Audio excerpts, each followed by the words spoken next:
Hello hello hello बच्चा party. क्या हाल चाल, कैसे हो आप सारे के सारे बच्चे। उम्मीद करता हूँ एकदम मस्त होंगे, एकदम स्वस्थ होंगे और सबसे इंपॉर्टेंट मेरे साथ में अपने एग्जाम्स की तैयारियों के अंदर व्यस्त होंगे। तो आज एक बार फिर से शुरुआत करने जा रहे हैं एक और बेहतरीन लेक्चर की। This is lecture number 5 on chapter number 1 basic maths. ये चैप्टर स्पेशली मैं इसलिए बना रहा हूं क्योंकि यहां पर हम उन सारे मैथमेटिकल टूल्स से दोस्ती करना चाह रहे हैं जो कि फिजिक्स में हमारा साथ देंगे। जैसे लास्ट क्लास के अंदर हमने बात करी थी डिफरेंशिएशन की, जो कि इतना इंपॉर्टेंट है फिजिक्स की दृष्टि से कि आप खुद सोचो एक बार के लिए कि इसका आविष्कार ही फिजिक्स के लिए हुआ था। श्री श्री 1008 श्री न्यूटन बाबा ने डिफरेंशिएशन को इन्वेंट किया था। किसके लिए?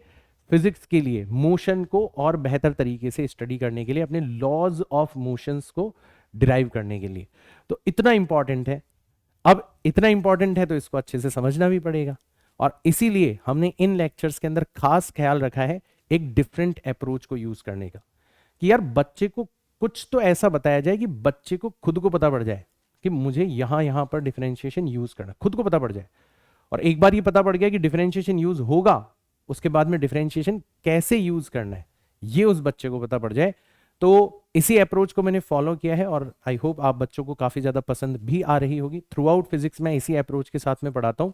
मैं कॉन्सेप्ट्स को कहता हूं हथियार, और हर हथियार के बारे में सिर्फ दो चीजें आपको जाननी होती है। उस हथियार को आपको किस शत्रु के ऊपर चलाना है, मतलब कब यूज करना है, और कैसे चलाना है, किस तरीके से उस हथियार को, उस कॉन्सेप्ट को यूज करना है। सेम अप्रोच हम लोग यहाँ पर यूज कर रहे हैं, और यही एक ऐसी अप्रोच है जिससे बिलो एवरेज बच्चा जिसकी नॉलेज बहुत कम है वो भी सरप्राइजिंगली फिजिक्स को पकड़ने लगता है, फिजिक्स के कॉन्सेप्ट्स को यूज करने लगता है, और उसका एक बार कॉन्फिडेंस इंक्रीज हो जाए तो फिर पॉजिटिव साइकिल स्टार्ट हो जाता है। आप में से बहुत सारे बच्चों की बहुत सारी प्रॉब्लम्स होती है, सर न्यूमेरिकल सॉल्व नहीं होते, समझ में सब आ जाता है। ये सारी प्रॉब्लम्स कॉन्फिडेंस की कमी की है, और कॉन्फिडेंस आप में तब तक डेवलप नहीं होगा जब आपने एक बहुत अच्छे प्यारे सीक्वेंस के अंदर फिजिक्स को ना पढ़ा हो।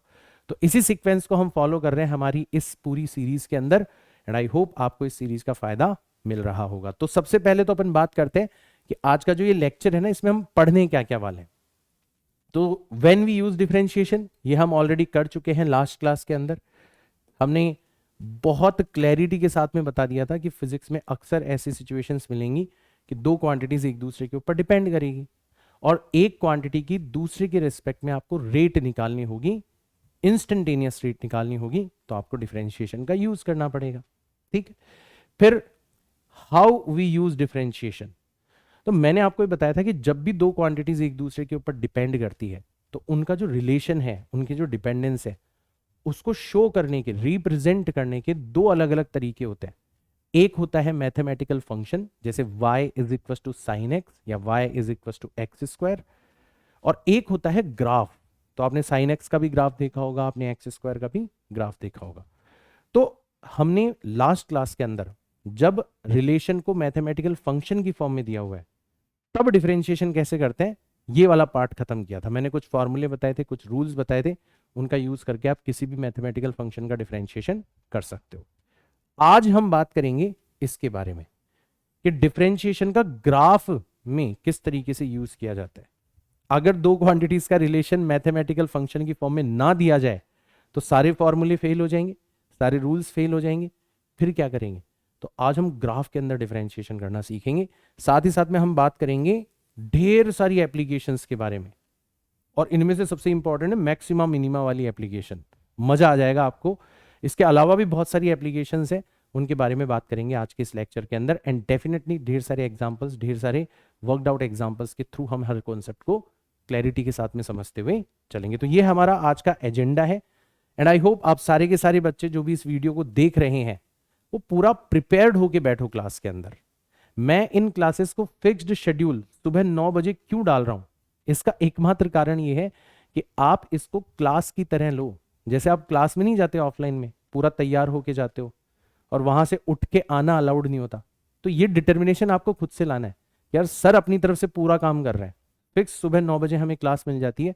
अब हमारा काम है कि 9 बजे से लेके 10 बजे तक, जब तक हमारी क्लास चलेगी, लंबी तो है नहीं, एक घंटे 15 मिनट की क्लासेस हैं ये, राइट। तब तक हमें पूरा का पूरा प्रिपेयर्ड होके बैठना है, अपना फोकस बनाए रखना है। और इसका एक तरीका होता है, बैठ के क्लास अटेंड करो, एक नोटबुक रखो, एक पेन रखो और उसको चलाते रहो, लिखते रहो, उससे आपका दिमाग एक्टिव बना रहता है। ठीक है। साथ ही साथ में कई बार बच्चों को ये गलत फहमी हो जाती है, या कई बार बच्चे क्या करते हैं, वो बिल्कुल कि सर हमें सारे लेक्चर्स तो वैसे भी फ्री में ही मिल रहे हैं। तो इसकी वजह से दो तीन परेशानियां होती हैं। एक तो क्या होता है कि जब भी आप किसी जगह से पढ़ रहे हो, ठीक है, तो अगर ज्ञान लेना है तो पूरा ज्ञान लो, क्योंकि आपको लगता है कि सिर्फ लेक्चर्स देखने से आपका सिलेक्शन हो जाएगा, जबकि लेक्चर्स देखना बहुत छोटा सा पार्ट है। यहां से तो आपके कॉन्सेप्ट बिल्ड होंगे। एग्जाम क्रैक करने के लिए आपको आपको नोट्स भी बनाने पड़ेंगे, आपको क्वेश्चंस भी सॉल्व करने पड़ेंगे, खुद से ढेर सारी प्रैक्टिस करनी पड़ेगी, आपको टेस्ट भी देने पड़ेंगे, आपको डाउट्स भी आएंगे, और आपको कई बार मेरे साथ में पर्सनली बात करने की जरूरत भी महसूस होगी। अब ये सारी की सारी चीजें मैं यूट्यूब के ऊपर नहीं उपलब्ध करवा सकता। यूट्यूब पे तो सिर्फ लेक्चर्स डाले जा सकते हैं, वो मैं डाल रहा हूं। बहुत सारे ऐसे लेक्चर्स हैं जो कि हर बच्चे के लिए नहीं है। भाई यूट्यूब पे तो नॉन सीरियस बच्चा भी है ना, तो बहुत सारे लेक्चर्स ऐसे होंगे जिसमें किसी कॉन्सेप्ट के बारे में बहुत गहराई में जाके बात हो रही होगी।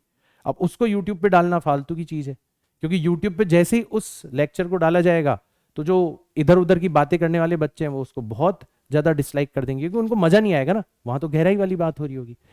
तो आपको अगर सारे लेक्चर्स चाहिए, आपको लेक्चर्स की पीडीएफ चाहिए, और ऑब्वियसली चाहिए होती है वे लेक्चर की पीडीएफ, आपको डीपीपीस चाहिए, डीपीपीस का सॉल्यूशन चाहिए, डाउट्स चाहिए, लाइव मेंटोरशिप चाहिए, आपको टेस्ट वगैरह चाहिए फ्रीक्वेंटली, ये सब कुछ एक ही जगह पर उपलब्ध करवाया है मैंने खुद ने अपने हाथों से। प्यारे से एक वेबसाइट बनाई है www.physicsman.in, एंड इस वेबसाइट के ऊपर मैंने इन सारी समस्याओं का सॉल्यूशन आप लोगों के लिए तैयार किया है। तो आप जरूर इस वेबसाइट को चेकआउट करें और इस वेबसाइट का यूज करने की कोशिश करें, क्योंकि एक्चुअल में अगर आप अपने नीट को या जेई मेंस को लेके सीरियस और अच्छा स्कोर करना चाहते हो तो इन सब की आपको जरूरत होगी। और तब अगर आपका सिलेक्शन नहीं होता तो मैं गारंटी देता हूं आप जो चाहे जो कर सकते हो मेरे साथ में। अगर ये सब कुछ आपने कर लिया, मैं गारंटी देता हूं आपका फिजिक्स के अंदर स्कोर बहुत अच्छा हो जाएगा। ठीक है, तो इस वेबसाइट का आपको भरपूर फायदा उठाना है। ये एक इंफॉर्मेशन आप लोगों तक जरूर जरूर जरूर होनी चाहिए कि ऐसा कुछ है जहां पर ये सारी की सारी चीजें उपलब्ध है। तो ये सूचना देने के बाद में I hope we all are ready for today's lecture. शुरुआत करते हैं आज के इस लेक्चर की। तो सबसे पहले बात करेंगे कि डिफरेंशिएशन इन ग्राफ। तो ये तो हमने देखा ही था कि जिस रिलेशन को हम मैथमेटिकल फंक्शन की फॉर्म में लिखते हैं, फॉर एन एग्जाम्पल मैंने मैथमेटिकल फंक्शन की फॉर्म में लिखा y is equals to x square. इसी इंफॉर्मेशन को हम ग्राफ के अंदर भी शो कर सकते हैं। कैसे शो कर सकते हैं? तो यहां पर मैंने एक तरफ ले लिया y को, ठीक है, एक तरफ मैंने ले लिया किसको, y को, और एक तरफ ले लिया मैंने किसको, x को। नंबर्स डाल दिए यहां पर, तो ये तो हो गया x और ये हो गया y। नंबर्स डाल दिए, यहां पर डाल दिया 1, यहां पर डाल दिया 2, यहां पर डाल दिया 3, यहां पर डाल दिया 4, और इसी तरीके से y पर भी मैंने नंबर्स डाल दिए। यहां पर डाल दिया 1, ये हो गया 2, ये हो गया 3, ये हो गया 4, ये हो गया 5, then 6, then 7, 8, 9 and so on। इस तरीके से हम दोनों स्केल्स बना सकते हैं। अब ये क्या कहना चाह रहा है, ये क्या कहना चाह रहा है, ये कहना चाह रहा है कि जब x की वैल्यू 1 होगी, जब x की वैल्यू 1 होगी तो y कितना होगा, 1 होगा। जब x की वैल्यू 2 होगी तो y कितना होगा, 4 होगा। जब x की वैल्यू 3 होगी तो y कितना होगा, 9 होगा। और इस तरीके से हम ढेर सारे पॉइंट्स निकाल सकते हैं। जब x की वैल्यू 0 होगी तो y भी कितना होगा, 0 होगा। तो हमें ढेर सारे पॉइंट्स मिलेंगे। देखो, जब x 0 है तो y भी 0 हो गया। जब x 1 है तो y भी कितना हो गया, 1। तो यहां कहीं पर हमें पॉइंट मिलेगा 1,1। जब x 2 है तो y कितना है, 4। तो यहां कहीं पर हमें पॉइंट मिलेगा, इस जगह पर हमें पॉइंट मिलेगा। जब x 3 है तो y कितना है, 9। तो यहां कहीं पर हमें पॉइंट मिलेगा, इस जगह पर हमें पॉइंट मिलेगा। ये वाला पॉइंट हो गया 0,0, ये वाला पॉइंट हो गया 1,1, ये वाला पॉइंट हो गया 2,4, ये वाला पॉइंट हो गया 3,9। ऐसे हमें पॉइंट्स मिलते चले जाएंगे और अगर आप इन सारे पॉइंट्स को ज्वाइन कर दोगे तो आपको ग्राफ मिल जाएगा। तो ऐसा आपने जैसे ही इस कर्व को ज्वाइन किया इन सारे के सारे पॉइंट्स को, तो आपको क्या मिला, एक इस तरीके का कर्व मिल गया, इस तरीके का आपको ग्राफ मिल गया। तो जो इंफॉर्मेशन एक फंक्शन के फॉर्मेट में आपको गिवन होती है, हो सकता है आपके साथ में चालाकी कर दी जाए, आपको फंक्शन दिया ही ना जाए, आपको क्या दे दिया जाए, उसकी जगह ग्राफ दे दिया जाए।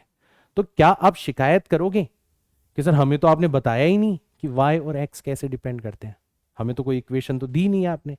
नहीं करोगे, क्योंकि अब आपको समझ में आ गया यार दोनों एक ही चीज है, एक ही सिक्के के दो पहलू हैं। या तो मैथमेटिकल इक्वेशन दे दे, बहुत अच्छी बात है, ग्राफ दे दे तो भी हम सेम ही चीज को यहां पर रिप्रेजेंट कर रहे हैं। ठीक, अब देखो जब फंक्शन की फॉर्मेट में हमें इंफॉर्मेशन गिवन होती है ना, तब तो हमारे पास में फॉर्मूले हैं, रूल्स हैं, जिनका यूज करके हम डिफरेंशिएशन कर सकते हैं।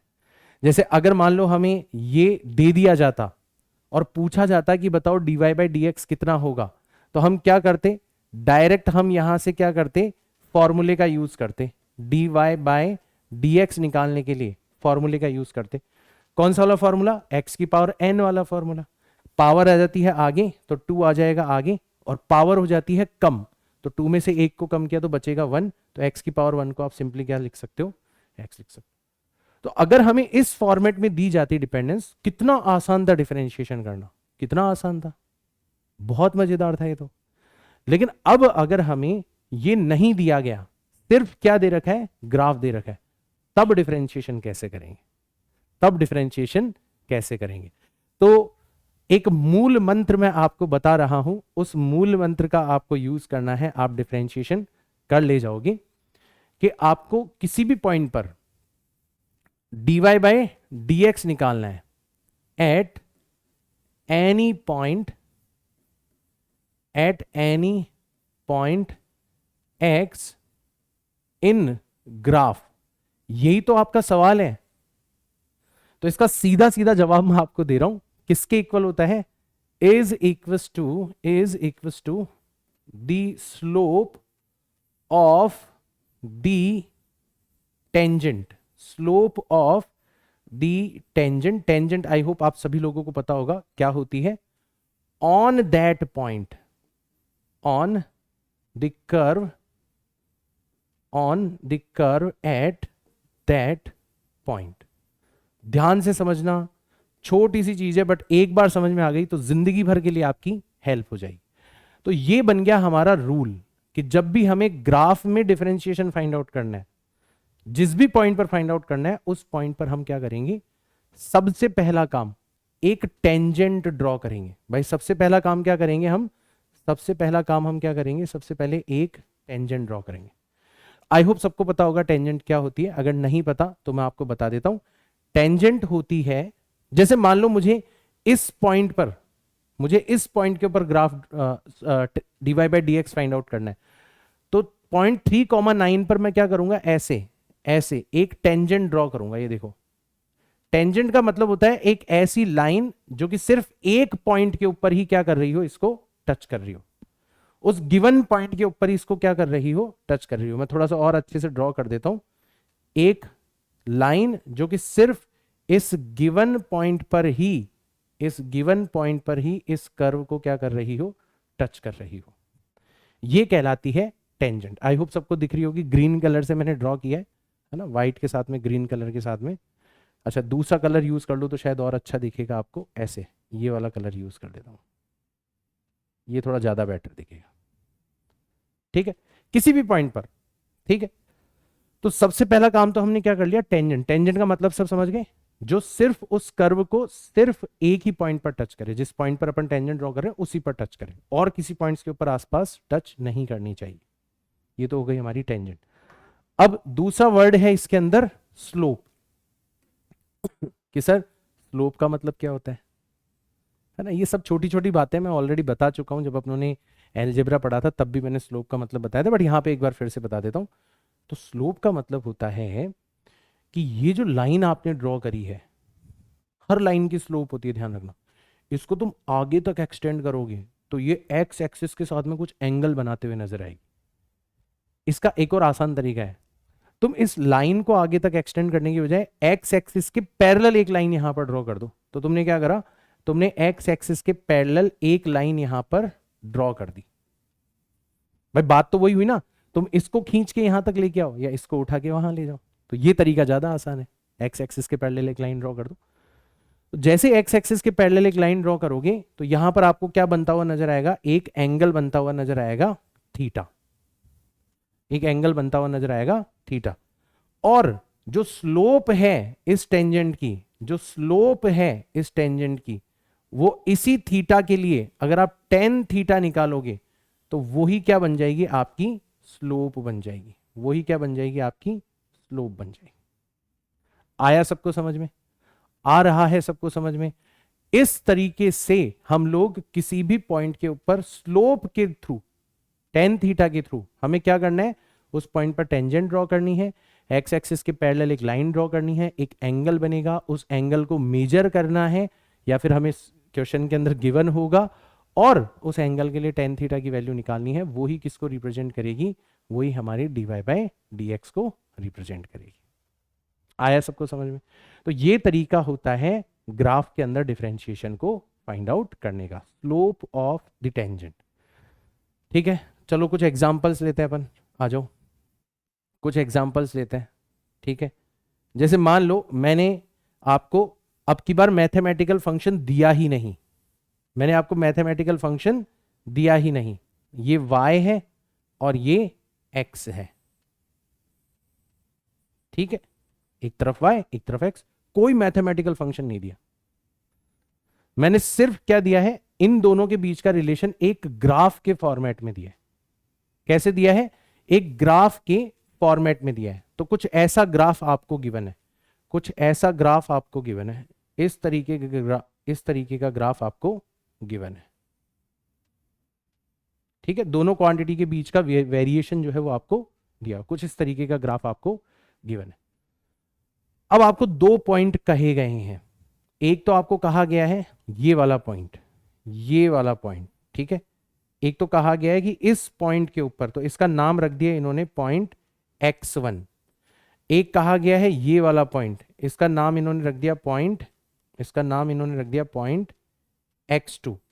और एक दिया गया है ये वाला पॉइंट, इसका नाम इन्होंने रख दिया, इसका नाम इन्होंने रख दिया, इसका नाम इन्होंने रख दिया पॉइंट x3। ऐसे तीन पॉइंट आपको दे रखे।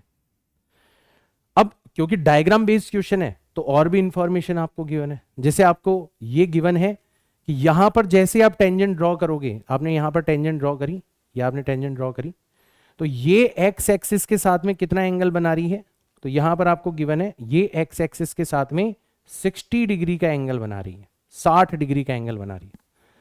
अगर आप यहां पर टेंजेंट ड्रॉ करोगे, यहां पर टेंजेंट आप ड्रॉ करोगे, इस तरीके से आपने टेंजेंट ड्रॉ करी, तो ये आप देखोगे एक्स एक्सिस के साथ में।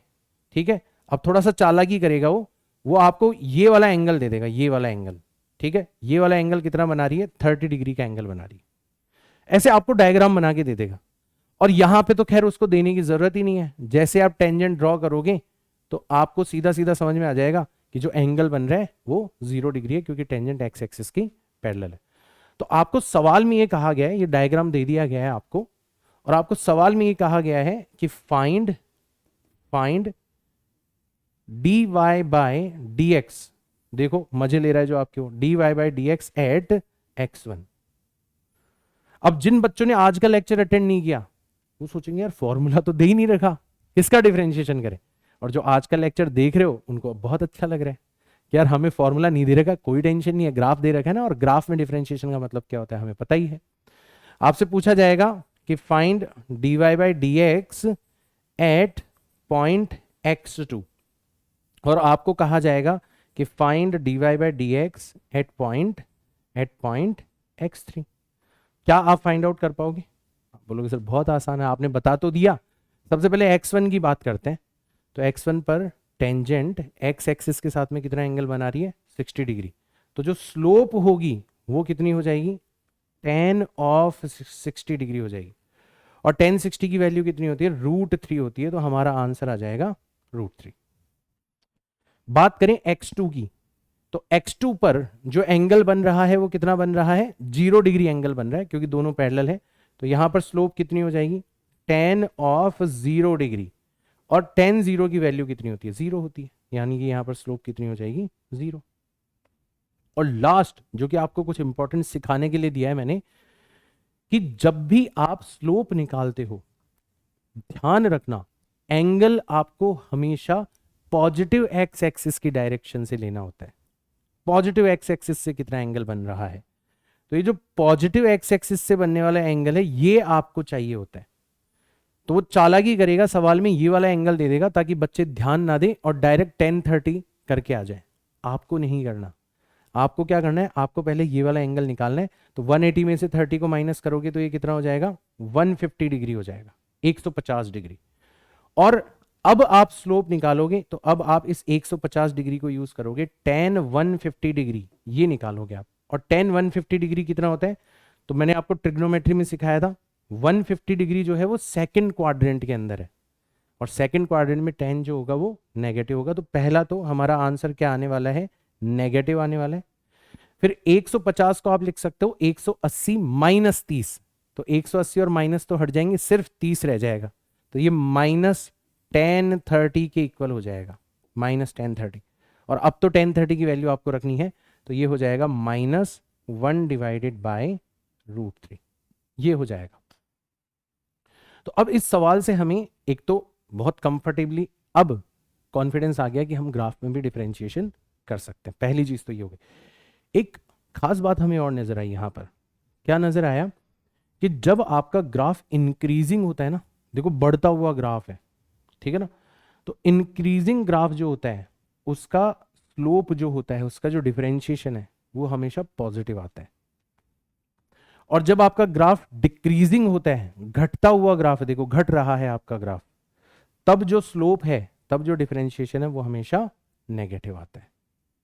और अगर मान लो पॉजिटिव भी ना आए, नेगेटिव भी ना आए, तो एक ऐसा पॉइंट हमें मिलता है जो कि आपका आइदर हाईएस्ट पॉइंट होगा, ग्राफ इंक्रीजिंग से डिक्रीजिंग में कन्वर्ट हो रहा होगा, या फिर लोएस्ट पॉइंट होगा, ग्राफ डिक्रीजिंग से इंक्रीजिंग में कन्वर्ट हो रहा होगा।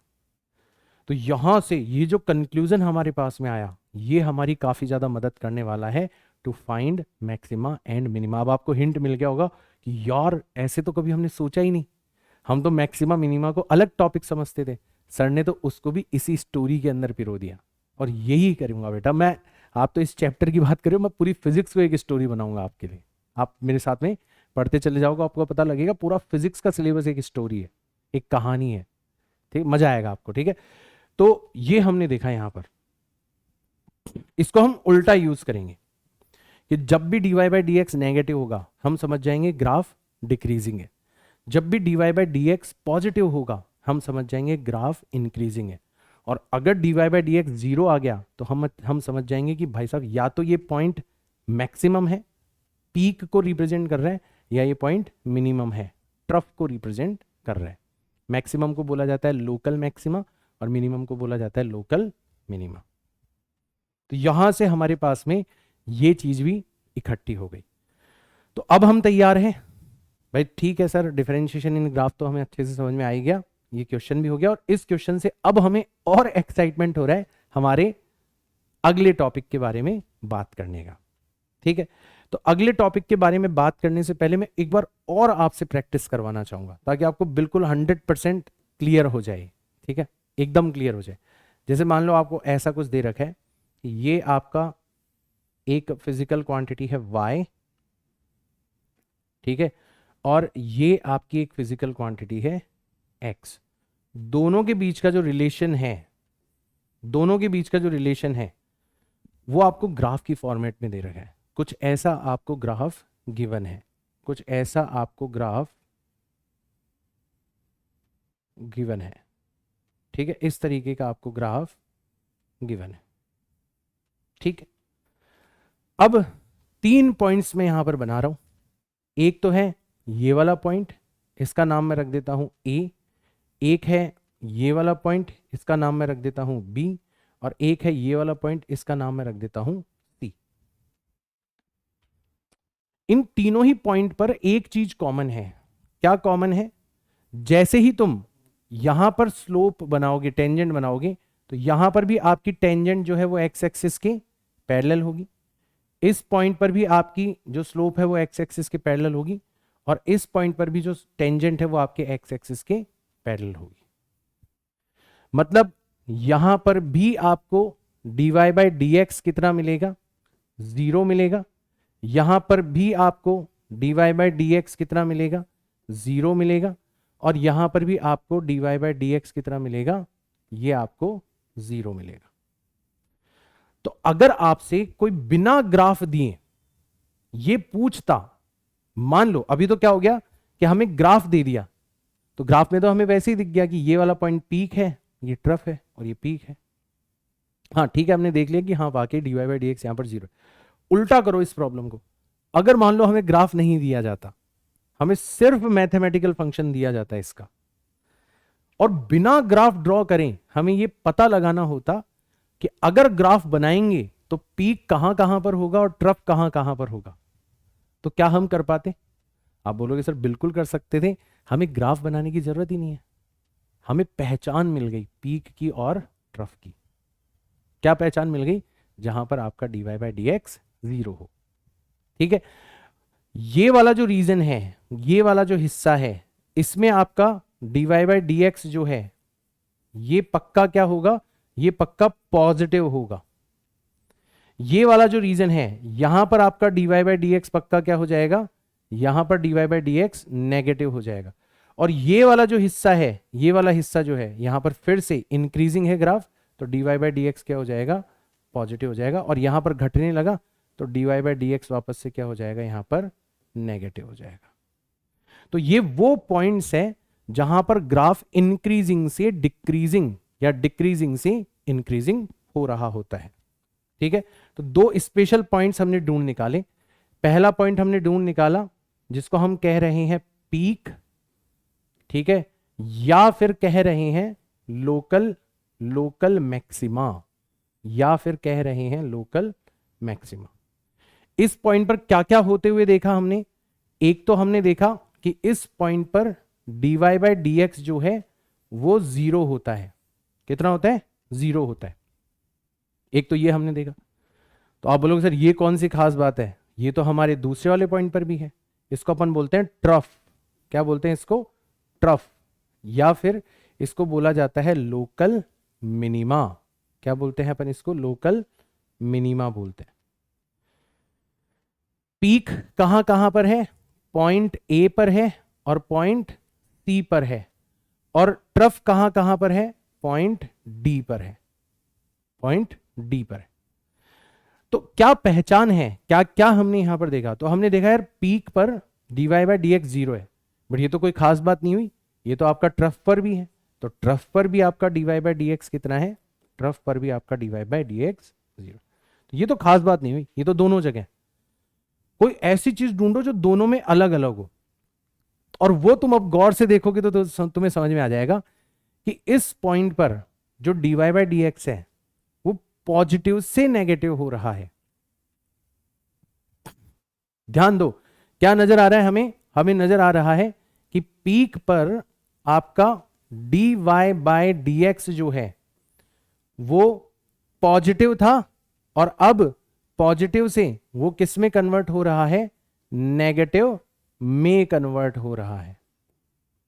ये अंतर आपको नजर आएगा। आप देखोगे ट्रफ पर ऐसा नहीं है, ट्रफ पर उल्टा काम हो रहा है। क्या काम हो रहा है ट्रफ के ऊपर? आपका dy बाई डी एक्स जो है, देखो ट्रफ पर क्या हो रहा है, ऑलरेडी नेगेटिव है और अब नेगेटिव से कहां जा रहा है? पॉजिटिव पर जा रहा है। तो ट्रफ पर क्या होगा कि dy by D x already negative है और अब वो नेगेटिव से धीरे धीरे कहां पर जा रहा है? पॉजिटिव की ओर जा रहा है, नेगेटिव से पॉजिटिव में कन्वर्ट हो रहा है। ये है दोनों का डिफरेंस। और इसको अगर आप मैथमेटिकली लिखना चाहते हो तो आप ऐसे लिख सकते हो। आप ये जो dy बाई डी एक्स है ना, इसका दोबारा से डिफरेंशिएशन कर लो, इसका दोबारा से डिफरेंशिएशन कर लो। क्योंकि एक तरीके से आप देखोगे ना, तो जो dy बाई डी एक्स है वो पॉजिटिव था, पॉजिटिव से अचानक क्या हो गया, नेगेटिव हो गया, मतलब घट गया, उधारी में आ गया ना, स्टेटस उसका घट गया, ठीक है।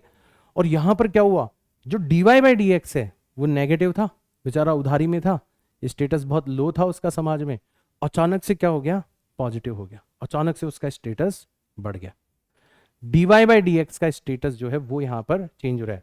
तो dy बाई डी एक्स का जो स्टेटस है उसको अपन dy बाई डी एक्स के डिफरेंशिएशन से रिप्रेजेंट करेंगे। तो इस बात को, ये जो बात है ना, इसको मैथमेटिकली कैसे लिखेंगे, ये जो बात मैंने यहां पर लिखी है, ये जो बात मैंने यहां पर लिखी है, इसको अपन कैसे लिखेंगे, इसको अपन लिखेंगे कि जो डबल डिफरेंशिएशन है d square y upon d x square, इसको अपन बोलते हैं डिफरेंशिएशन ऑफ डिफरेंशिएशन। तो इसको देख के घबरा मत जाना, हमें डिफरेंशिएशन का बस एक और बार डिफरेंशिएशन करना है। तो ये पॉजिटिव से नेगेटिव जा रहा है, इसका स्टेटस घट रहा है, तो पक्का इसका डिफरेंशिएशन जो होगा वो क्या हो जाएगा, वो नेगेटिव हो जाएगा। डिफरेंशिएशन का डिफरेंशिएशन क्या हो जाएगा, नेगेटिव हो जाएगा। तो ये बन गई इसकी पहचान। और जबकि यहां पर क्या होगा, यहां पर उल्टा काम होगा, यहां पर आपका स्टेटस बढ़ रहा है, किसका स्टेटस बढ़ रहा है, dy बाई डी एक्स का। मतलब dy बाय डी एक्स का जो डिफरेंशिएशन है, जिसको अपन बोलते हैं double differentiation, d square y upon d x square, ये आपका क्या हो जाएगा, ये आपका हो जाएगा पॉजिटिव। तो अब हमें लोकल मैक्सिमा को और लोकल मिनिमा को पहचानना आ गया। एक और चीज ध्यान रखना बेटा, लोकल मिनिमा क्यों बोला गया इसको, क्योंकि ये आसपास वाले पॉइंट्स के कंपैरिजन में लोअर है। इसका मतलब ये नहीं है कि ये एब्सोल्यूट मिनिमम है, एब्सोल्यूट मिनिमम तो आपका यहां पर है, ये रहा सबसे नीचे पॉइंट। इसी तरीके से लोकल मैक्सिमा का मतलब क्या होता है, लोकल मैक्सिमा का मतलब होता है अपने आसपास वाले पॉइंट्स के कंपैरिजन में मैक्सिमम है, एब्सोल्यूट मैक्सिमम नहीं है, क्योंकि एब्सोल्यूट मैक्सिमम तो हो सकता है ग्राफ और भी ऊपर जा रहा हो, ठीक है। तो ध्यान रखना बेटा, ध्यान रखना, और ये चीज मैं बहुत स्पेशली लिख रहा हूं कि लोकल मैक्सिमा जो आप निकाल रहे हो, जो आप लोकल मैक्सिमा निकाल रहे हो, वो एब्सोल्यूट मैक्सिमम हो, वो एब्सोल्यूट मैक्सिमम हो ऐसा जरूरी नहीं है, ठीक है। ऐसे ही जो लोकल मिनिमा है, जो लोकल मिनिमा है वो एब्सोल्यूट मिनिमम हो, मतलब पूरे के पूरे ग्राफ के लिए ही मिनिमम हो जाए, ठीक है, मिनिमम हो ऐसा भी जरूरी नहीं है। ये दोनों ही चीजें जरूरी नहीं है, नॉट नेसेसरीली ट्रू, दोनों ही चीजें जरूरी नहीं है, ये चीज आपको ध्यान में रखनी है। तो ये हुआ हमारा मैक्सिमा मिनिमा का कॉन्सेप्ट। अब देखो ये कॉन्सेप्ट ऐसा है, थोड़ा प्रोसीजरल कॉन्सेप्ट है कि पहले ये करो फिर ये करो फिर ये करो फिर ये करो, कॉन्सेप्चुअली हमें समझ में आ गया, बट अब इस प्रोसीजर को हमें बार बार दोहराना है, मतलब प्रैक्टिस करनी। और यही होता है फिजिक्स में, कॉन्सेप्ट आपको मैं बहुत आसानी से समझा दूंगा इन लेक्चर्स के अंदर, बट प्रैक्टिस करना, और बहुत ज्यादा वेटेज है प्रैक्टिस करने का। मैंने बताया ना, सिर्फ इन लेक्चर्स को देखने से आपको 10%, 20%, 30% कॉन्फिडेंस आएगा, रिमेनिंग 70% कॉन्फिडेंस कि हाँ 100%, 180 में से 180 लाएंगे ही लाएंगे, ये आपको मेरे साथ में प्रैक्टिस करने में आएगा, डीपीपीज वगैरह सॉल्व करने में आएगा, बात करने में आएगा, ठीक है, कमर कस के तैयारी करने में आएगा, ये चीज आपको ध्यान में रखनी है। तो ये हुआ हमारा मैक्सिमा मिनिमा का कॉन्सेप्ट। तो इसकी अपन थोड़ी सी प्रैक्टिस कर लेते हैं, ठीक है, आ जाओ। तो मैक्सिमा मिनिमा की थोड़ी सी अपन प्रैक्टिस कर लेते हैं। तो एक क्वेश्चन लेते हैं अपन, एक क्वेश्चन लेते हैं अपन, ठीक है, थोड़ा, क्योंकि ये हमने ऑलरेडी पढ़ रखा है तो इसको थोड़ा विजुअलाइज करना आसान होगा। क्या है क्वेश्चन में, क्या कह रखा है कि आपको एक फंक्शन दे रखा है y is equal to 3x square minus 2x and plus 4, ये आपको एक फंक्शन दे रखा है 3x square minus 2x plus 4, ठीक है ना। आपको फाइंड आउट करना है, find minimum value of y। आपको y की मिनिमम वैल्यू कितनी होगी ये आपको बतानी है।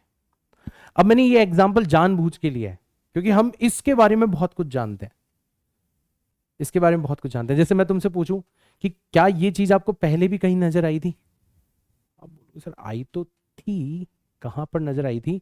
ठीक है, अच्छा एक सेकंड मैं इसको थोड़ा इक्वेशन को और देख लेता हूँ। 4 × 3 = 12 ना, b² - 4ac, तो इसको -4 कर लो, इसको ना -4 कर लो, ताकि इसके सॉल्यूशन जो है वो रियल हो जाए, इसके सॉल्यूशन रियल हो जाए ना। b² - 4ac जो है वो आपका पॉजिटिव, थोड़ा बदलाव कर दिया, ठीक है।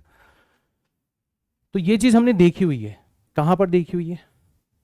हमने बेसिक अलजेब्रा के अंदर क्वाड्रेटिक इक्वेशन के बारे में, क्वाड्रेटिक पॉलिनोमियल के बारे में पढ़ा था। तो आपको थोड़ा थोड़ा याद हो गया होगा, जो लगातार लेक्चर्स देख रहे हैं, सीरियस प्रिपरेशन कर रहे हैं, कि यार ये तो हमने देखा हुआ है पहले भी, ये तो हमने देखा है पहले भी। क्या है? एक क्वाड्रेटिक पॉलिनोमियल है। क्या है? एक क्वाड्रेटिक पॉलिनोमियल है। और इसके बारे में सर ने बहुत सारी चीजें बताई थी। सर ने बताया था कि इसका ग्राफ कैसे बनाते हैं। सर ने बताया था कि इसका ग्राफ कैसे बनाते हैं। कैसे बनता है इसका ग्राफ? तो ये हो गया आपका y एक्सिस, ये हो गया आपका y एक्सिस, और ये हो गया आपका x एक्सिस, ये हो गया आपका x एक्सिस। ठीक है, अब सबसे पहले तो इसके दो सॉल्यूशन होंगे। हम चाहें तो वो दोनों सॉल्यूशन बड़ी आसानी से निकाल सकते हैं। भाई इसके दो सॉल्यूशन होंगे, हमारे पास में फॉर्मूला वगैरह है, उसको यूज करके हम इसके दोनों सॉल्यूशन निकाल सकते हैं। ठीक है, फिर रही बात क्या, कि हमसे तो पूछा गया है कि इसकी मिनिमम वैल्यू क्या होगी, इसकी मिनिमम वैल्यू क्या होगी। ठीक है, ये हमसे पूछा गया। तो इसका ग्राफ, एग्जैक्ट ग्राफ नहीं बना रहा मैं अभी, है ना, एग्जैक्ट ग्राफ नहीं बना रहा मैं जस्ट टेंटेटिव जो इंडिकेटिव ग्राफ है वो बना रहा हूं, कि इसके दो सॉल्यूशन होंगे। ठीक है, जैसे मान लो इसका एक सॉल्यूशन यहां पर हो सकता है, ठीक है, x1, और एक सॉल्यूशन इसका हो सकता है यहां पर हो x2, है ना, ऐसे दो सॉल्यूशन हो। और क्योंकि x² का जो कॉफिशिएंट है वो पॉजिटिव है, तो इसका ग्राफ जो है, जो पैराबोलिक ग्राफ होगा, उसका मुंह आपको कैसे नजर आएगा? उसका मुंह आपको ऊपर की तरफ नजर आएगा। ऐसा इसका ग्राफ होगा, ऐसा इसका ग्राफ होगा। तो हमसे ये वाली वैल्यू पूछी गई है, ये वाली, कि बताओ ये मिनिमम वैल्यू कितनी है। यहां पर कहीं आपका y मिनिमम होगा, मतलब ये जो वैल्यू आपको नजर आ रही है, ये जो वैल्यू नजर आ रही है, ये है आपकी y मिनिमम। ये आपसे पूछी गई। हालांकि ग्राफ बनाने की जरूरत नहीं थी हमें, मैं जस्ट केवल एनालाइज करके बता रहा हूं तुम्हें, ताकि तुम्हें हर एक चीज दिखे अच्छे से, हर एक चीज अच्छे से फील हो तुम्हें। हाँ यार, बात तो सही कर रहे हैं।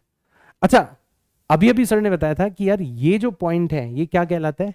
ये मिनिमा कहलाता है। और मिनिमा को ढूंढने का तरीका क्या होता है? तो हमें ग्राफ तो खैर मैंने आपको बना के बता दिया, बाकी हमें ग्राफ बनाने की जरूरत नहीं थी। हम बिना ग्राफ बनाए, हम बिना ग्राफ बनाए, बिना ग्राफ बनाए, विदाउट ड्राइंग ग्राफ, हम विदाउट ड्राइंग ग्राफ, बिना ग्राफ बनाए भी हम क्या कर सकते हैं? लोकल मिनिमा फाइंड आउट कर सकते हैं। तो हम लोकल मिनिमा यहां पर एक बार फाइंड आउट करते हैं कि लोकल मिनिमा जो है, ठीक है ना, वो कहां पर होगा। तो उसके लिए तरीका क्या था भैया? जहां पर dy/dx 0 हो जाए, वही वाला पॉइंट हमारा क्या हो जाएगा? लोकल मिनिमा हो जाएगा। तो हमने देखा कि dy/dx पहले निकाला, तो इसका डिफरेंशिएशन करना, अब तो रूल्स हैं हमारे पास में, और मैथमेटिकल फंक्शन का डिफरेंशिएशन अपन रूल्स की मदद से करते हैं। तो 3 कांस्टेंट कोफिशिएंट है, एज इट इज रहेगा। x² का डिफरेंशिएशन हो जाएगा 2x, -2 कांस्टेंट कोफिशिएंट है, एज इट इज रहेगा। x का डिफरेंशिएशन हो जाएगा 1, और -4 कांस्टेंट टर्म है, उसका डिफरेंशिएशन हो जाएगा 0। तो अल्टीमेटली आपका डिफरेंशिएशन कितना आया? dy/dx कितना आया? तो अल्टीमेटली dy/dx निकल के आया 6x, ठीक है, -2, 6x -2। अब जहां जहां पर dy/dx 0 है, तो हमने इस dy/dx को किसके इक्वल रख दिया? 0 के इक्वल रख दिया। तो हमें एक वैल्यू मिली, ये 2 इधर चला गया, तो हमें x की एक वैल्यू मिली कितनी? 1/3। यहां पर हमारा लोकल मिनिमा होगा, इस पॉइंट पर x = 1/3, इस पॉइंट पर हमारा लोकल मिनिमा होगा। मतलब ये जो पॉइंट है ना, ये वाला जो पॉइंट है, ये वाला जो पॉइंट है, ये है हमारा x इज इक्वल टू 1/3। इस पॉइंट पर हमें क्या दिख रहा है? लोकल मिनिमा दिख रहा है। अब क्योंकि एक ही मिनिमा आ रहा है तो बहुत ज्यादा चांसेस हैं कि ये एब्सोल्यूट मिनिमम भी हो। भाई एक ही मिनिमा आ रहा है तो बहुत ज्यादा चांसेस हैं ये एब्सोल्यूट मिनिमम भी हो। और अब मैंने थोड़ा ग्राफ जो बनाया उसका आपको पर्पस समझ में आ गया होगा कि वाकई ग्राफ को देख के आप पता लगा सकते हो कि हाँ यार पूरे ग्राफ के लिए भी ये आपकी मिनिमम वैल्यू है। तो सवाल में पूछा गया है मिनिमम, तो यहां से आपको एक अंदाजा लग जाएगा कि वाकई हम जो लोकल मिनिमा निकालेंगे ना वो हमारी मिनिमम वैल्यू होगी। ठीक है, तो अब हमें ये तो पता पड़ ही गया कि मिनिमम वैल्यू कहां पर है, कितनी है, वो हमें निकालना है। बहुत आसानी से निकाल सकते हैं। तो हमें y की मिनिमम वैल्यू निकालनी है, किस पॉइंट पर होगी? At x is equal to 1/3, इस पॉइंट के ऊपर होगी। ठीक है, अब चलो निकालते हैं। तो ये हम निकालेंगे तो हमारा जो y मिनिमम है वो कितना निकल के आएगा? तो x की जगह 1/3 रख दो, तो 3 इंटू 1/3 का स्क्वायर करोगे 1/9 माइनस 2 इंटू 1/3 एंड माइनस का 4 ऑलरेडी है, तो इसको सॉल्व करोगे तो ये हो जाएगा 1/3, ये हो जाएगा माइनस का 2/3, ठीक है, और ये हो जाएगा माइनस का 4। ये हो गया 3 से 9 कट गया 1/3 2/3। ये दोनों में लड़ाई होगी तो कितना बचेगा? माइनस का 1/3 बचेगा एंड माइनस का 4 बचेगा। तो अल्टीमेटली आपका आंसर आ जाएगा 12 और एक 13 -13 डिवाइडेड बाय 3। ये आपका आंसर आ जाएगा। अब आप बोलोगे कि सर आपको कैसे पता चला कि dy/dx करने पर जो वैल्यू आ रही है वो मिनिमा ही है? क्योंकि dy/dx को 0 करने पर तो मैक्सिमा भी तो आ सकती थी। तो एक तो मुझे सवाल से पता चला कि सवाल में क्या पूछा गया है? मिनिमम वैल्यू, और dy/dx को 0 रखने पर एक ही वैल्यू आ रही है। तो ऐसे मैंने अंदाजा ले लिया कि हाँ यार ये ही पक्का हमारी लोकल मिनिमा होनी चाहिए। लेकिन अगर आप चाहो तो कंफर्म भी कर सकते हो। कंफर्म करने के लिए आपको क्या करना होगा? अगर आपको कंफर्म करना है तो आपको d square y upon dx square निकालना होगा। डिफरेंशिएशन का दोबारा डिफरेंशिएशन करना होगा। तो करो, इसका जब दोबारा से डिफरेंशिएशन करोगे तो 6x का डिफरेंशिएशन कितना हो जाएगा? 6, और -2 का डिफरेंशिएशन कितना हो जाएगा? 0। तो आपने देखा कि यार ये जो डबल डिफरेंशिएशन है ये कैसा आ रहा है? ये पॉजिटिव आ रहा है, ये पॉजिटिव आ रहा है। और क्योंकि ये पॉजिटिव आ रहा है इसलिए आपको पता चला, इसलिए आपको पता चला कि ये जो चीज है ये क्या होना चाहिए? ये पक्का लोकल मिनिमा ही होना चाहिए, क्योंकि लोकल मिनिमा की पहचान यही थी। तो ऐसे आप पूरे के पूरे क्वेश्चन को एनालाइज कर सकते हो, ऐसे आप इस क्वेश्चन को सॉल्व कर सकते हो। एक और क्वेश्चन लेते हैं। मुझे पता है प्रैक्टिस की अहमियत पता है मुझे, कि अभी तो बहुत सारे क्वेश्चंस आपको प्रैक्टिस करने होंगे। जैसे ये लो क्वेश्चन, ये वाला क्वेश्चन लो, ठीक है। इसमें आपको कहा गया है, इसमें आपको कहा गया है कि बताओ y आपको दे रखा है x³ -x² -x -1, ये दे रखा है, ये आपको दे रखा है। तो आपको बताना है find local maxima and minima for the given function.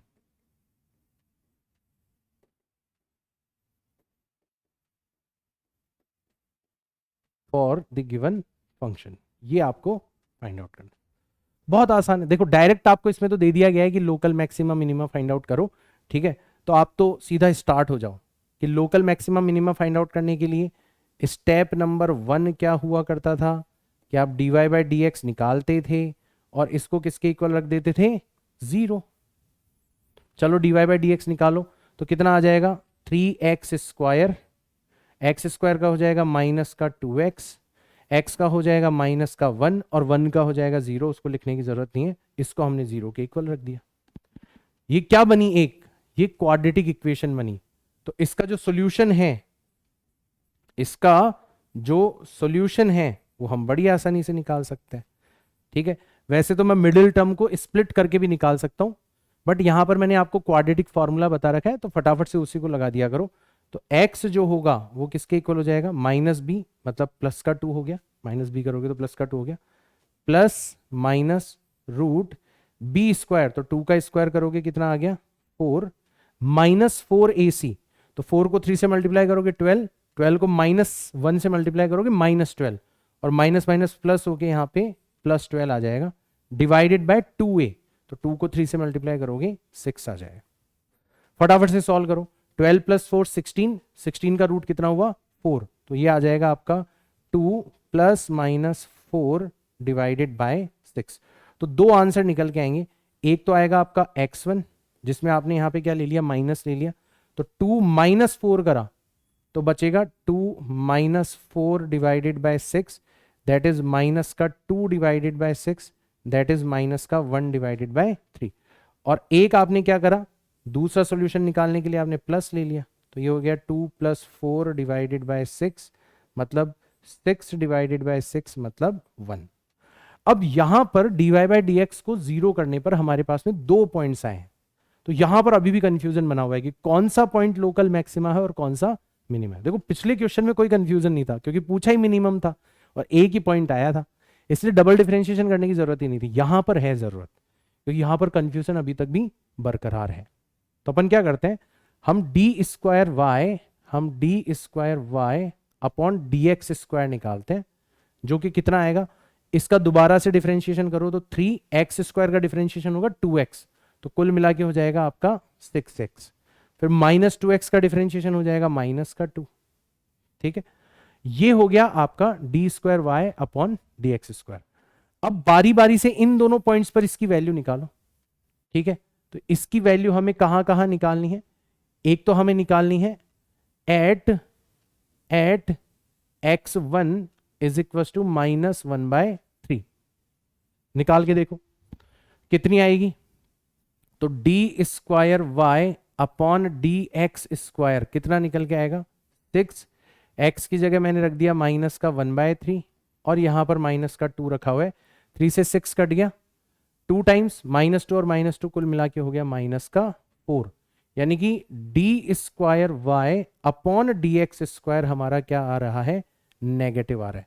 इसका मतलब हमें पता पड़ गया कि इस पॉइंट पर तो क्या होनी चाहिए, इस पॉइंट पर हमारा लोकल मैक्सिमा होना चाहिए, ये हमें पता पड़ गया क्योंकि जब डबल डिफरेंशिएशन नेगेटिव आता है तो उस पॉइंट पर क्या पाया जाता है, लोकल मैक्सिमा।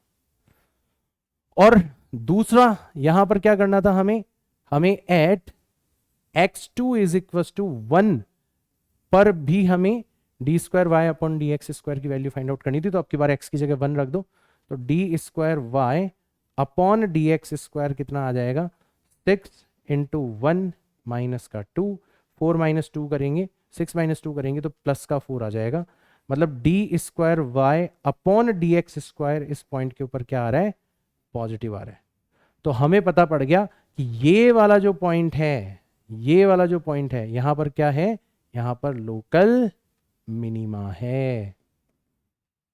ठीक है, इस तरीके से हम लोग लोकल मैक्सिमा भी फाइंड आउट कर सकते हैं कहां पर लोकल मैक्सिमा होगा, और लोकल मिनिमा भी फाइंड आउट कर सकते हैं कहां पर लोकल मिनिमा होगा। आया सबको समझ में? तो इस तरीके से हम मैक्सिमा मिनिमा के कॉन्सेप्ट को यूज कर सकते हैं। अब मैं आपको कुछ क्वेश्चन होमवर्क के लिए दे रहा हूं, मैं चाहता हूं कि हर एक बच्चा इन क्वेश्चंस को ट्राई करे। ठीक है, और इन होमवर्क क्वेश्चंस का जो सॉल्यूशन है वो आपको एक्सक्लूसिवली वेबसाइट के ऊपर मिल जाएगा। बहुत जरूरी है इन होमवर्क क्वेश्चंस को करना और इनका सॉल्यूशन इन केस आपसे नहीं हो पाए तो देखना, क्योंकि इनसे आपको काफी कुछ सीखने को मिलेगा अपार्ट फ्रॉम डीपीपीज। डीपीपीज अलग है, होमवर्क क्वेश्चन और थोड़ा सा क्लोज है आपके कॉन्फिडेंस को बढ़ाने के लिए। ठीक है ना, तो जैसे मान लो एक क्वेश्चन मैंने आपको दे दिया यहां पर कि आपको y दे रखा है x प्लस 1 अपॉन एक्स। ठीक है, और x जो है वो आपका ग्रेटर देन इक्वल्स टू 0 है, मतलब पॉजिटिव है ये, x जो है वो आपका पॉजिटिव है। ठीक है, x इज ऑलवेज पॉजिटिव। ठीक है, तो आपको ये पता करना है कि find minimum value of y, minimum value of y, y की मिनिमम वैल्यू कितनी होगी, उससे कम नहीं हो पाएगा y कभी भी, अगर x हमेशा पॉजिटिव है तो। ठीक है, तो एक तो ये क्वेश्चन आपको करना है, ये क्वेश्चन मैं होमवर्क के लिए दे रहा हूं। ठीक है, तो ये बन गया हमारा होमवर्क क्वेश्चन। भाई अब तो कर ही लोगे, एग्जाम्पल्स आपने देख लिए, बस उन्हीं स्टेप्स को आपको यहां पर फॉलो करना है। जाने पहचाने क्वेश्चन दे रहा हूं मैं आपको सारे के सारे, ठीक है ना, मतलब ये सारे रिजल्ट्स जो है वो ऑलरेडी हम देख चुके हैं। अब आपको मजा आएगा जब आपको एहसास होगा कि यार ये रिजल्ट्स मैं खुद से डिराइव कर रहा हूं। जैसे ये देखो कि आपको क्वेश्चन के अंदर दे रखा है कि y जो है वो किसके इक्वल है, a sine x plus b cos x के इक्वल है, b कॉस एक्स के इक्वल है। अब इसके बारे में तो मैंने डायरेक्ट बताया था कि इसकी मिनिमम वैल्यू क्या होती है और इसकी मैक्सिमम वैल्यू क्या होती है। तो आपसे यहां पर यही पूछा गया है कि find maximum value, find maximum value of y। अब ऐसे क्वेश्चन को करने का फायदा क्या होता है, भाई ऐसा क्वेश्चन मैं होमवर्क क्यों देता हूं आपको, लास्ट क्लास में भी आपने देखा होगा कि मैं उन क्वेश्चंस को होमवर्क के तौर पर देता हूं जिनका ऑलरेडी रिजल्ट हमें पता होता है, हमें ऑलरेडी रिजल्ट पता है, हमें ऑलरेडी रिजल्ट पता है। मैं हिंट भी देता हूं, खैर जो बच्चे कर रहे हैं होमवर्क क्वेश्चन उनको तो पता होगा कि हिंट ऑलरेडी मैंने बताया हुआ है कि आपका जो a sine x plus b cos x जो होता है इसकी मैक्सिमम वैल्यू कितनी होती है, root a square plus B square, ये मैंने ऑलरेडी बताया था, यस। और इसकी मिनिमम वैल्यू होती है negative root a square plus B square. अब आप सोचो कि आपका कितना कॉन्फिडेंस बढ़ेगा, क्योंकि जब सर ने ये चीज बताई थी तब सर ने कहा था कि अभी इसको याद रख लो, इसको यूज करना सीखो। एक दिन ऐसा आएगा कि मैं इसको डिराइव भी करके बताऊंगा, आपको बताऊंगा कि ये आया कहां से। फिर आप उस दिन का इंतजार कर रहे थे, फिर अब आप इतने पावरफुल हो गए कि आपने खुद ने डिराइव किया इसको। ये क्वेश्चन मैं होमवर्क दे रहा हूं, पहले आप ट्राई करो, सोचो अगर आपने इसको कर लिया आपका कॉन्फिडेंस कितना बढ़ेगा। तो एक टीचर के तौर पर भले ही आपको बुरा लगता हो, भले ही आपको बुरा लगता हो, लेकिन this is what actually needed by the students. ये चाहिए होता है बेटा स्टूडेंट्स को इंप्रूव करने के लिए। आप मानो या मत मानो, ऑफलाइन क्लासेस का एक्सपीरियंस तो यही कहता है कि जब तक बच्चे खुद से नहीं करेंगे चीजों को तब तक उनके अंदर इंप्रूवमेंट नहीं आएगा। तो ये वाला क्वेश्चन भी आप ट्राई करना, एंड ऑब्वियसली नहीं हो पाए कोई दिक्कत नहीं है। मैं हमेशा बोलता हूं अगर कोई क्वेश्चन नहीं हो पाए ना तो परेशान मत हुआ करो, क्योंकि इन सारे क्वेश्चंस का सोल्यूशन जब आप देखोगे तो जो आपने दिमाग लगाया ना, जो आपने इससे फाइटिंग करी, वो भी आपके लिए बहुत फायदेमंद होगी। आपको पता चलेगा कि आप कहां गलत सोच रहे थे, रेदर देन आपने ट्राई ही नहीं किया, आपने बस सीधा उठाया क्वेश्चन और मैं सीधा सॉल्यूशन देने लग गया, उसमें फिर कोई इंप्रूवमेंट नहीं आएगा। तो ये क्वेश्चन जो है ये भी आपको होमवर्क के तौर पर मैं दे रहा हूं, इसको एज होमवर्क आपको एक बार ट्राई करना है, फिर अपन इसका सॉल्यूशन देखेंगे। ठीक है, आगे चलते हैं यहां से। Use of differentiation in physics. तो एक तो मैंने मैक्सिमा मिनिमा वाला केस बताया, ठीक, आई होप सबको अच्छे समझ में आ गया होगा। अब बात करते हैं कि सर फिजिक्स में इसका क्या यूज है। तो एक तो चलो ठीक है कि सर फिजिक्स में कई बार हमें मैक्सिमम वैल्यू मिनिमम वैल्यू निकालने के लिए कहा जाता है, ठीक है, आपने कह दिया तो हमने सीख भी लिया, कोई दिक्कत नहीं है। एक तो ये वाला यूज हो गया, एक और यूज मैं बताता हूं। क्या यूज है, सिंपल सा यूज है। बहुत सारी क्वांटिटीज जो है ना उनको डिफाइन ही एज अ रेट किया जाता है, उनकी डेफिनेशन में ही लिखा होता है कि वो रेट है। बताता हूं, एग्जाम्पल बताता हूं। सबसे पहले मैं मैकेनिक्स के अंदर आपको बताता हूं, मैकेनिक्स के अंदर, मैकेनिक्स करके जो फिजिक्स की ब्रांच है, सबसे पहले अपन इसी को खत्म करेंगे। मैकेनिक्स का मतलब होता है मोशन एंड मोशन से रिलेटेड फिनोमिना, ठीक। तो मैकेनिक्स में आप वेलोसिटी को कैसे डिफाइन करते हो, आप वेलोसिटी को डिफाइन ही ऐसे करते हो, कैसे, it is rate of change in position. मान लो आपका पार्टिकल जो है वो एक्स एक्सिस के ऊपर मूव कर रहा है, तो उसकी जो पोजीशन है वो एक्स कोऑर्डिनेट के द्वारा शो करी जाएगी। तो पोजीशन को हमने यहां पर लिख लिया एक्स। तो वेलोसिटी को डिफाइन ही कैसे करते हैं, it is rate of change in position, मतलब X with respect to time.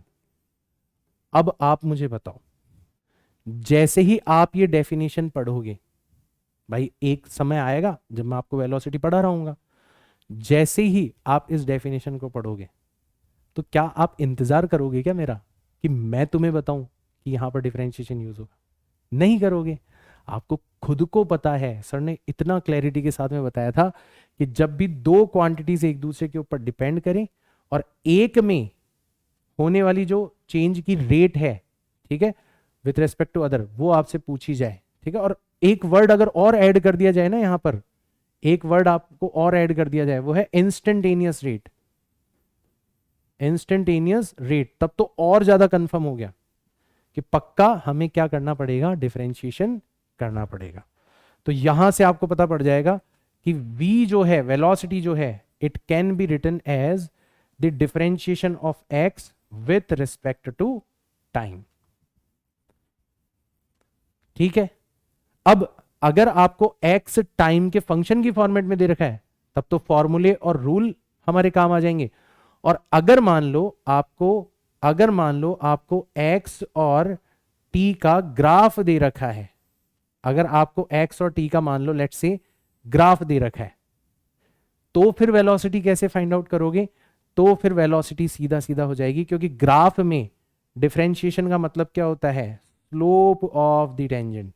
तो जैसे कोई पूछे कि बताओ इस पॉइंट पर, ये जो पॉइंट है x1, तो कोई आपसे पूछ ले कि बताओ x1 पर या t1, ठीक है, t1 पॉइंट, टाइम वाला एक्सिस है ना, तो आपसे कोई पूछ ले कि बताओ t1 पर, ये जो टाइम t1 है, ठीक है, आपसे कोई ऐसे पूछ ले कि ये जो टाइम t1 है, बताओ इस टाइम t1 पर वेलोसिटी कितनी होगी। तो अब आपको अपना ऐसे सिर खुजाने की जरूरत नहीं है। अब डरते थोड़ी ना हो ग्राफ से यार, भाई जो चीज फंक्शन के फॉर्मेट में अपन करते हैं वही ग्राफ के फॉर्मेट। ग्राफ में तो सर ने और भी बहुत आसान तरीका बताया कि ग्राफ में वेलोसिटी फाइंड आउट करनी है तो हमें एक्स का टाइम के रेस्पेक्ट में डिफरेंशिएशन करना है। अब फंक्शन तो दे नहीं रखा, ग्राफ दे दिया, ग्राफ में सर ने बताया था हमें क्या निकालना होता है, स्लोप ऑफ द टेंजेंट। तो वेलोसिटी मतलब क्या हो जाएगा, dy बाई डी एक्स, और dy बाई डी एक्स मतलब हो जाएगा slope of the tangent, slope of the tangent, मतलब आपका ये जो मैंने थीटा बनाया है उसके लिए टेन थीटा। और एग्जाम्पल है, ये तो आपका एग्जाम्पल नंबर 1 बना, ये तो आपका एग्जाम्पल नंबर 1 बना। फिर और आगे बढ़े आप, मैकेनिक्स के अंदर ही है अभी अपन, और आगे गए अपन, दिस इज और एग्जाम्पल नंबर 2। एक क्वांटिटी आएगी जिसको अपन कहते हैं एक्सेलरेशन। क्या कहते हैं, एक्सेलरेशन। इसकी भी डेफिनेशन में रेट छुपा हुआ है। It is also defined as the rate, what, it is instantaneous rate, it is instantaneous rate of change in velocity, change in velocity with respect to time। कितना आसान हो गया। जैसे ये लाइन हम पढ़ेंगे तुरंत सर की बात याद आएगी, यार दोनों क्वांटिटी वेलोसिटी और टाइम एक दूसरे के ऊपर डिपेंड कर रहे हैं। वेलोसिटी को हमने लिखा है v, टाइम को हमने लिखा है t, दोनों एक दूसरे के ऊपर डिपेंड कर रहे हैं, और तभी तो रेट पूछी गई है आपसे, और इंस्टेंटेनियस रेट पूछी गई है, मतलब पक्का हमें क्या करना है, डिफरेंशिएशन करना है।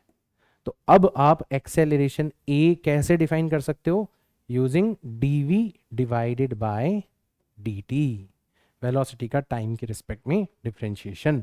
और अगर गलती से आपको क्या दे दिया जाए, यहां पर वेलोसिटी है, यहां पर टाइम है, ठीक है, और आपको दोनों के बीच का ग्राफ दे दिया गया है कि ऐसे आपकी वेलोसिटी टाइम के साथ साथ बढ़ती चली जा रही है, कितना एंगल बन रहा है ये, यहां पर 37 डिग्री का एंगल बन रहा है।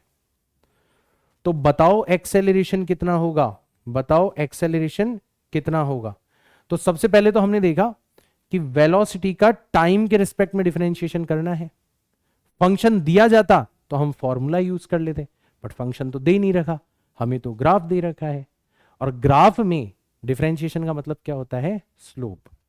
स्ट्रेट लाइन की स्लोप जो होती है वो कांस्टेंट होती है, ये हमने ऑलरेडी पढ़ा था बेसिक ज्योमेट्री के अंदर। तो एक तो हमें पता पड़ गया कि एक्सेलरेशन जो है वो यहां पर क्या आने वाला है, कांस्टेंट आने वाला है। और निकालेंगे कैसे, हम dy बाई डी एक्स निकालेंगे।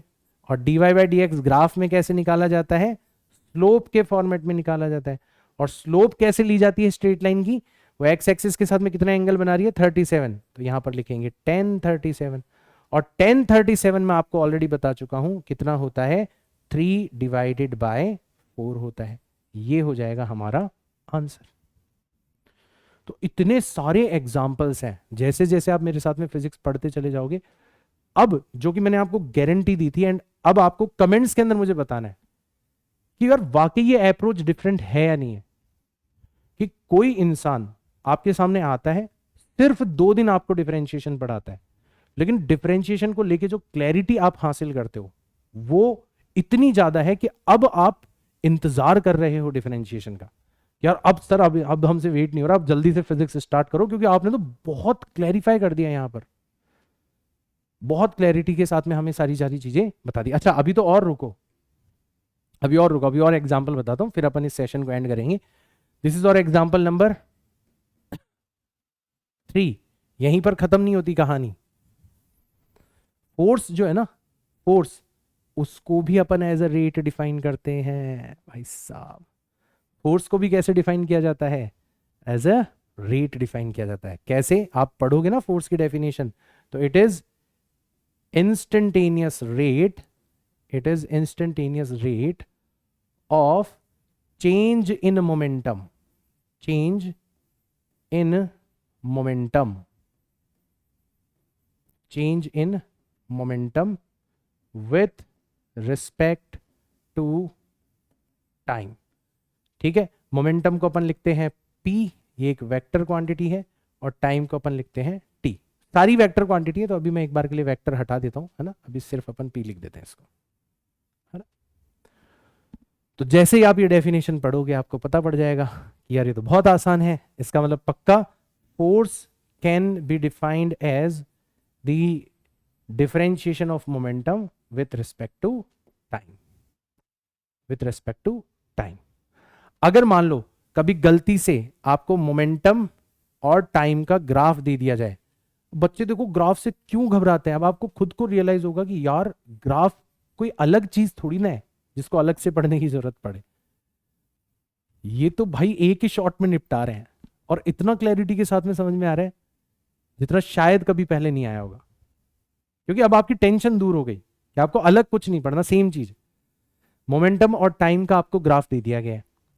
ठीक है, कैसा ग्राफ दिया गया है, आपको कुछ ऐसा ग्राफ दिया गया है कि यहां पर आपका ग्राफ जो है वो बढ़ रहा है, बढ़ रहा है, बढ़ रहा है, बढ़ रहा है, और यहां पर आपका ग्राफ क्या हो गया, कांस्टेंट हो गया, इस तरीके से। ठीक है, ये वाला जो टाइम है, ये टाइम, ये वाला जो टाइम है, ठीक है, इसका नाम ये है 5 सेकंड, और ये वाला जो टाइम है ये है आपका 10 सेकंड। ये जो एंगल बन रहा है, ठीक है, अच्छा एंगल भी छोड़ो, ये आपको जो मोमेंटम दे रखा है, ये दे रखा है 20 किलोग्राम इंटू मीटर प्रति सेकंड। ऐसे आपको डेटा दे रखा है, ऐसे आपको डेटा दे रखा है। अब आपसे कोई पूछे, देखना आपको लगेगा कि यार ये तो सब यहीं पर हो जा रहा है, हमसे सिर्फ डिफरेंशिएशन पढ़ा, ये सारी चीजें जो कि आपको फिजिक्स के क्वेश्चन लग रहे हैं, ये है डिफरेंशिएशन के क्वेश्चन। जैसे आपको कोई पूछे कि बताओ फोर्स, बताओ force at t is equal to 3 second कितना होगा, 3 सेकेंड पर फोर्स कितना होगा। तो आपको याद आएगा कि यार मुझे मोमेंटम और टाइम, मोमेंटम का टाइम के रिस्पेक्ट में डिफरेंशिएशन क्या होता है, फोर्स। हमें मोमेंटम और टाइम की डिपेंडेंस ग्राफ के फॉर्मेट में दे रखी है, ग्राफ में डिफरेंशिएशन का मतलब क्या होता है, स्लोप। तो जब हम t is equal to 3 second पर जाएंगे, यहां कहीं पर जाएंगे, तो हम देखेंगे यार यहां पर तो हमारा ग्राफ जो है वो स्ट्रेट लाइन है, और स्ट्रेट लाइन की जो स्लोप है वो फिक्स होती है। कैसे निकालते हैं, बड़ी आसानी से निकाल सकते हैं। तो जो आपका फोर्स होगा F, वो किसके बराबर हो जाएगा, स्लोप के बराबर हो जाएगा। और यहां पर आपका ग्राफ कैसा है, स्ट्रेट लाइन, है ना। और इस स्ट्रेट लाइन की स्लोप कैसे निकालेंगे, ये जो थीटा बन रहा है इसके लिए tan थीटा निकालना है, तो स्लोप का मतलब होता है tan थीटा। और अब देखो एक राइट एंगल ट्रायंगल बना आपका, जिसमें ये वाली हाइट किसको रिप्रेजेंट कर रही है, 20 को, और ये वाला बेस किसको रिप्रेजेंट कर रहा है, ये रिप्रेजेंट कर रहा है 5 को। तो टेन थीटा का मतलब क्या होता है, परपेंडिकुलर डिवाइडेड बाय बेस। तो परपेंडिकुलर हो गया आपका 20 और बेस हो गया आपका 5, तो आंसर आ जाएगा 4 न्यूटन। अब बच्चे कई बार कंफ्यूज होते हैं कि सर आपने ये वाली हाइट क्यों नहीं ली। भाई बच्चों को लगता है ना कि 3 सेकंड पर तो ये वाली हाइट लेनी चाहिए थी, है ना, ये भी तो आपका राइट एंगल ट्रायंगल। तो बेटा ध्यान रखो, अगर ये वाली हाइट लेंगे तो हमें ये वाली चीज चाहिए होगी। तो बेस तो है हमारे पास में, बट हाइट है नहीं, हमें पता थोड़ी ना t = 3। तो हमने देखा कि यार टेन थीटा निकालना है, इसमें निकालो या बड़े वाले ट्रायंगल में निकालो, बात तो एक ही है। क्योंकि बड़े वाले ट्रायंगल की दोनों साइड्स हमें पता है, इसलिए हमने बड़ा वाला ट्रायंगल यूज किया, है ना। बच्चे कंफ्यूज हो जाते हैं कि यार सर आपने ये तो गलत कर दिया, ये वो सब कुछ, तो मैंने एक्सप्लेन कर दिया। जैसे कोई आपसे पूछता कि बताओ फोर्स एट t = 7 सेकेंड कितना होगा, t = 7 सेकेंड पर फोर्स कितना होगा। तो अब आप यहां कहीं हो, इस जगह पर हो आप, अब यहां पर आप देखोगे कि यार यहां पर भी ग्राफ है तो स्ट्रेट लाइन ही, बट अब की बार जो जो टेंजेंट आप ड्रॉ करोगे, ठीक है, तो उसकी स्लोप जो है, मतलब एफ जो है वो किसके बराबर आएगा, स्लोप के बराबर। और अब की बार क्योंकि आपका ग्राफ खुद टाइम एक्सिस के पैरेलल है, तो कितना एंगल बनेगा, 0 डिग्री। तो tan 0 डिग्री, और tan 0 डिग्री की वैल्यू कितनी होती है, 0। आपका फोर्स कितना हो जाएगा, 0 हो जाएगा। तो अब कोई नया क्वेश्चन थोड़ी ना रह गया, ये कोई नया क्वेश्चन थोड़ी ना रह गया। इतना आसान है इन सारी क्वांटिटीज के बारे में बात करना with the help of differentiation. तो अब तो खैर आप पूरी की पूरी फिजिक्स पढ़ोगे तो मैं और डिटेल में बात करता चला जाऊंगा। ढेरों अनगिनत एप्लीकेशंस हैं यार डिफरेंशिएशन की, अनगिनत। और मैंने बता दिया अब आपको ऐसे अलग से एक एक केस बताने की जरूरत नहीं, मैंने आपको पहचान बता दी। अब तो आप जहां कहीं पर देखोगे यार इंस्टेंटेनियस रेट के तौर पर किसी क्वांटिटी को डिफाइन कर रहे हैं, वहां पर आप समझ जाओगे कि हमें डिफरेंशिएशन करना है। ठीक है, तो आई होप लेक्चर सक्सेसफुल रहा होगा। डिफरेंशिएशन के जो दोनों लेक्चर्स मैंने डाले हैं, शायद वो एक ऐसी अंडरस्टैंडिंग आपके दिमाग में डाल देंगे डिफरेंशिएशन की कि अब आपको डिफरेंशिएशन कभी नहीं सताएगा, ऐसी मैं उम्मीद करता हूं। और इसी उम्मीद के साथ में आज के इस लेक्चर को मैं वाइंड अप करना चाहूंगा। उम्मीद करता हूं लेक्चर आपको अच्छा लगा होगा। कमेंट्स जरूर करा करो अगर आप सच में चाहते हो कि मेरे साथ साथ हमारी ये जो फिजिक्स मैन की फैमिली है ये बढ़ती चली जाए, तो YouTube को हमें इसके लिए फोर्स करना होगा। और YouTube को फोर्स करने का एक बहुत अच्छा तरीका होता है कमेंट्स करना। बहुत कम बच्चे इस मोमेंट तक इस वीडियो को देखेंगे, तो जो भी देख रहा है ना, जो भी देख रहा है, प्लीज आप कमेंट्स जरूर करके मुझे बताना लेक्चर आपको कैसा लगा। और कम से कम अपनी प्रेजेंट मार्क करना कि sir I was present through out the lecture. मिलता हूं आपसे नेक्स्ट लेक्चर के अंदर, तब तक के लिए tata bye bye, see all in next class. जय हिंद।